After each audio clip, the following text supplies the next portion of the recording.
চলতি বিশ্বকাপের সবচেয়ে বড় অঘটনের একটা পাকিস্তানের গ্রুপ পর্ব থেকে বাদ পড়া। মূলত শুক্রবার আমেরিকা বনাম আয়ারল্যান্ডের ম্যাচ বৃষ্টির কারণে মাঠে না গড়ানোয় নিশ্চিত হয়েছে পাকিস্তানের বাদ পড়া। মাঠে কোনো বল না গড়ানো এই ম্যাচের একটা বড় ক্যারেক্টার ছিলেন বাংলাদেশি আইসিসি এলিট প্যানেলের আম্পায়ার শরফতুল্লাহ ইবনে শহীদ সৈকত। কেননা আয়ারল্যান্ড ইউএসএ ম্যাচে দুই ফিল্ড আম্পায়ারের একজন ছিলেন সৈকত। পাকিস্তানের ভাগ্য নির্ধারণী এই ম্যাচ বাতিল ঘোষণা করতে কোনো তাড়াহুড়া অবশ্য করেননি আম্পায়াররা। প্রায় 3 ঘন্টা অপেক্ষার পর বারংবার মাঠ পর্যবেক্ষণের পর দুই আম্পায়ার রড টাকার আর শরফতুল্লাহ দিয়েছেন ম্যাচ বাতিলের সিদ্ধান্ত। তাই আম্পায়ারদের ওপর প্রশ্ন তোলার কোনো সুযোগ পাবেন না পাকিস্তান সমর্থকেরা। তবে বিশ্বকাপের একটা বড়সড় অঘটনের সাক্ষী যে সৈকত হয়ে গেছেন তাতে কোনো সন্দেহ নাই। অবশ্য এমন অঘটন নতুন নয় সৈকতের জন্য, বরং অঘটন বড্ড পরিচিত এই আম্পায়ারের কাছে। 2023 ওয়ানডে বিশ্বকাপ দিয়েই ছেলেদের বিশ্বকাপে আম্পায়ারিং ডেবিউ হয়েছিল সৈকতের, আর ডেবিউ টুর্নামেন্টেই বড় অঘটনের সাক্ষী হয়েছেন সৈকত। 2023 সালের 15 অক্টোবর প্রথমবারের মতো বিশ্বকাপে ইংল্যান্ডকে হারিয়েছিল আফগানিস্তান। সেই ম্যাচের ফিল্ড আম্পায়ার ছিলেন শরফতুল্লাহ ইবনে শহীদ সৈকত। অঘটনের এই ম্যাচে আম্পায়ারিংটাও ভালোই করেছিলেন এই বাংলাদেশি।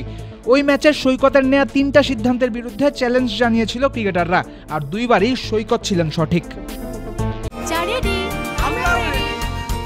চা মানে লাইফটা ভরপুর, চা মানে ইস্পাহানি মির্জাপুর। গেল ওয়ানডে বিশ্বকাপের আরেকটা বড় অঘটন ছিল নেদারল্যান্ডসের সাউথ আফ্রিকাকে হারিয়ে দেয়া। সেই অঘটনের দিনও উপস্থিত ছিলেন সৈকত।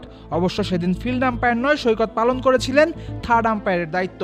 এমনকি বিশ্বকাপে গ্লেন ম্যাক্সওয়েলের বিরচিত ইনিংস খেলে আফগানিস্তানকে হারানোর দিনও ছিল সৈকতের উপস্থিতি। মুম্বাইতে অস্ট্রেলিয়া বনাম আফগানিস্তান ম্যাচের দিন সৈকত ছিলেন ফোর্থ আম্পায়ারের দায়িত্বে। অঘটন আর অদ্ভুত সব কার্যকলাপের সাক্ষী যে বারংবার হয়েছেন আম্পায়ার সৈকত, তাতে কোনো সন্দেহ নাই। এরপরও কেউ যদি সন্দেহ পোষণ করেন তবে তাদেরকে মনে করিয়ে দেওয়া যেতে পারে কদিন আগের একটা টেস্ট ম্যাচের কথা।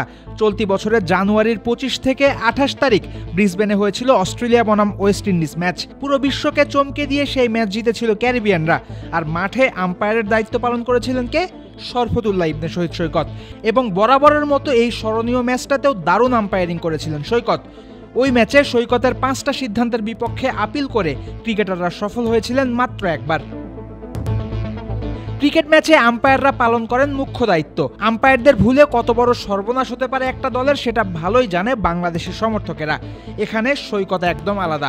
ম্যাচে আম্পায়ারিং করতে দাঁড়ালে তেমন কোনো ভুল তো করেনই না, সাক্ষী হন সব রকমের আপসেটের। এমন অবস্থা হয়েছে যে ছোট দলগুলো হয়তো কদিন পর প্রার্থনা করবে তাদের ম্যাচে যেন সৈকত আম্পায়ার হিসেবে থাকে। ফয়সাল হাবিব, ক্রিক ফ্রেন্ডস।